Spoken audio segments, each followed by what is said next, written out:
చట్టాన్ని అతిక్రమించిన నేరానికి సోనియా గాంధీపై ఎఫ్ఐఆర్ నమోదు చేసి క్రిమినల్ చర్యలు తీసుకోవాలని దాఖలైన పిటిషన్ను ఢిల్లీ న్యాయస్థానం కొట్టేసింది.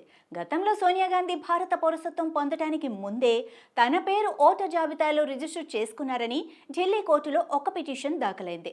1983లో సోనియా గాంధీకి భారత పౌరసత్వం లభించగా ఆమెకు అంతకు 3 ఏళ్ల ముందుగా అంటే 1980లోనే సోనియా గాంధీ ఓటర్గా రిజిస్టర్ చేసుకున్నారని పిటిషన్లో పేర్కొన్నారు.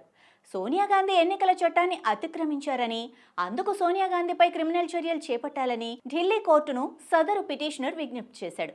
1983లో సోనియా గాంధీకి భారత పౌరసత్వం లభించిందని, కానీ 1980 నాటి ఓటర్ జాబితాలో సోనియా గాంధీ పేరు ఎలా ఉంది అంటూ గత నెలలో బీజేపీ నేత అమిత్ మాలవీయ సోషల్ మీడియాలో ఒక పోస్ట్ చేశారు. అయితే ఓటర్ జాబితాలో సోనియా గాంధీ పేరు ఉన్న నాటికి ఆమెకు ఇటలీ పౌరసత్వం ఉందని తన పోస్టులో అమిత్ మాలవీయ స్పష్టం చేశారు. దీంతో అప్పట్లో ఈ అంశంపై తీవ్ర విమర్శలు వెల్లువెత్తడంతో 1982లో సోనియా గాంధీ పేరును ఓటర్ లిస్ట్ నుంచి తొలగించారని, ఆ తర్వాత మళ్లీ 1983లో ఆమె పేరు ఓటర్ జాబితాలో కనిపించినట్లు అమిత్ మాలవీయ తన పోస్టులో పేర్కొన్నారు. కాగా 1983లో భారత పౌరసత్వం రావటం కంటే ముందే సోనియా గాంధీ పేరును మళ్లీ ఓటర్ జాబితాలోకి చేర్చినట్లు ఆయన ఆరోపించారు. రాజీవ్ గాంధీని సోనియా గాంధీ పెళ్లి చేసుకున్న తర్వాత ఆమెకు భారత పౌరసత్వం వచ్చేందుకు 15 ఏళ్లు ఎందుకు పట్టిందన్న ప్రశ్న తాను వేయటం లేదని, అయితే పౌరసత్వం రావడానికి ముందే ఆమె పేరు ఓటర్ జాబితాలో రావటం ఎన్నికల ప్రక్రియకు దుర్వినియోగం చేయటమేనని అమిత్ మాలవీయ తేల్చి చెప్పారు. అయితే